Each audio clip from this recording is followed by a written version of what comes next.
여러분 안녕하십니까? 최석태입니다. 여러분, 조국 문제가 점점 확산되고 있습니다. 정부 여당에서는 추석 연휴 이후에 좀 이 문제가 잠잠해질 것으로 그렇게 봤던 것 같습니다. 문재인도 그렇게 생각을 했었죠. 그런데 이 조국 문제가 추석 연휴 이후에 더욱 확산되는 그런 분위기가 펼쳐지고 있습니다. 추석 연휴 기간 동안 가족들끼리 모였겠죠. 오랜만에 모여서 이야기를 나눴을 것입니다.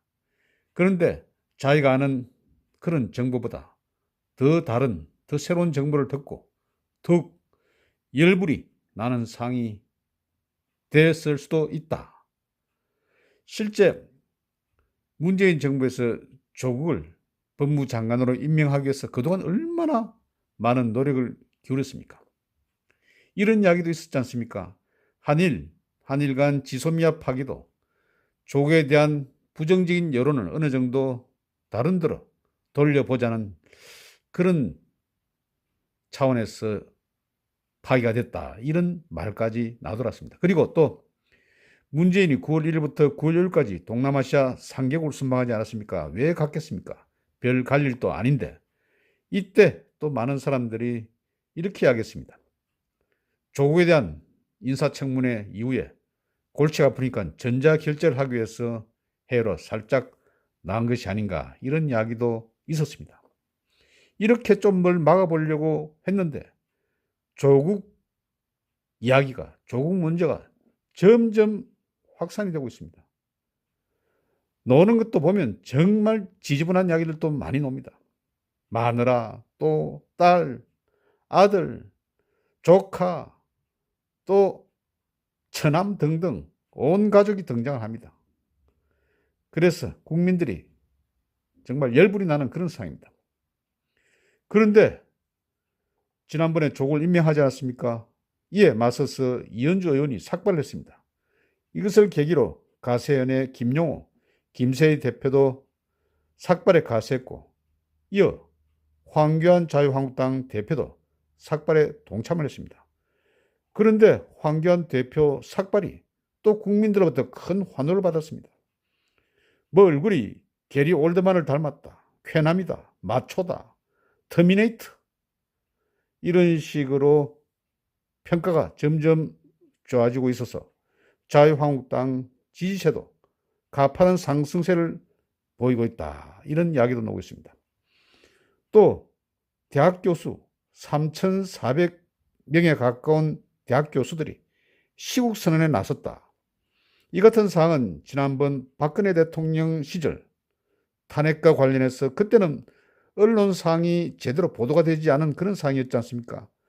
그런 상황에서 대학 교수들이 시국선언을 했는데 이보다 훨씬 더 많은 대학 교수들이 이번 조국 사태, 또 문재인 아웃을 외치면서 시국선언을 했다. 그리고 또 9월 19일에는 서울대, 연세대, 고려대, 스카이 대학이죠.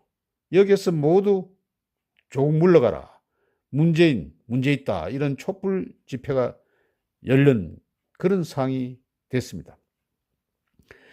그리고 또 교계에서는 말이죠, 한기총이 중심으로 10월 3일까지 1,000만인 조직, 1,000만인 서명운동이 펼쳐지고 있다. 그러면서 조국의 문제점이 이제 전국적으로 크게 확산이 되고 있다, 이런 상황이 되고 있습니다. 그런데 이것을 어느 정도 감추려 한 그런 탓인가요? 이슈로서 이슈를 덮을 수 있는 그런 방안인가요? 갑자기 화성 연쇄 살인범 유력 용의자가 지금 나왔다, 그런 뉴스가 등장을 했습니다. 이 뉴스는 또 실검에서 상당 부분 수위에 오른 그런 상황이 됐습니다. 1986년부터 1991년까지 5년 사이입니까? 5년 사이에 10명의 부녀자를 살인한 화성 연쇄 살인 사건. 그런데 이 살인 사건의 유력 용의자가 지금 또 교도소에 있다는 것 아닙니까? 그래서 기자들이 접근해서 취재도 할 수 없는 그런 상황입니다. 이 용의자가 이재춘이라는 그런 사람인데 나이는 뭐 56살이라는 말도 있고 57살이라는 말도 있습니다. 부산교도소에 있는데 여기 교도소 안에 있으니까 언론인, 취재진들이 접근을 할 수가 없습니다. 그냥 받아 쓰는 그런 상황입니다. 그런데 경찰에서 갑자기 또 뜬금없이 이런 소식을 알렸던 것입니다. 그래서 이것에 대해서 좀 의아하게 생각하는 그런 사람들이 많은 것 같습니다. KBS 공익노조에서 성명을 냈습니다. 수상한 화성 연쇄 살인범 확인, 조국 보도 듣기 위한 것인가, 이런 제목으로 성명서를 냈는데 그 내용을 보면 경찰이 느닷없이 화성 연쇄 살인 사건의 범인을 확인했다고 밝혔다. 범인은 교도소에 무기수로 수감정이라고 했다. 그리고 화성 살인 사건은 공소시효가 지났기 때문에 처벌이 불가능하다고 설명했다. 이 모두가 경찰의 발표 내용이다. 경찰이 범인으로 지목한 자는 교도소에 있기 때문에 기자들이 취재하거나 검증할 수도 없다. 그러니까 좀 의심스럽다 이 말입니다. 그리고 여기 성명서에서는 언론사들은 무조건 경찰이 던져준다고 받아 적지만 말고 팩트를 확인해라. 국립과학수사연구소가 확인했다는 DNA 검사 결과지라도 보여주고 보도하기 바란다. 또 이렇게 이어지고 있습니다. 그동안 방송들이 얼마나 정권 입장을 옹호해왔는지 화성 기사가 나오자마자 국민들은 또 덮으려 한다는 반응이다. 그동안 누적된 왜곡, 조작 방송으로 불신을 초래한 결과가 아닌가. 그래서 좀 많이 의심스럽다. 그리고 경찰에서는 얼굴 공개도 할 수 없다. 인권 차원에서 또 할 수 없다. 이 말 아닙니까? 그러니 완전 깜깜이 보도 이런 상황입니다. 그리고 또 경찰에서는 이게 조금 칭찬을 받았겠죠. 조국 문제가 조금 누그러질 수 있는 그런 계기를 마련했기 때문에. 그래서 또 지난번 몇십 년 전에 대구에서 개구리 소년 실종이 있었습니다. 또 경찰청장이 그 현장을 직접 방문한다는 것입니다.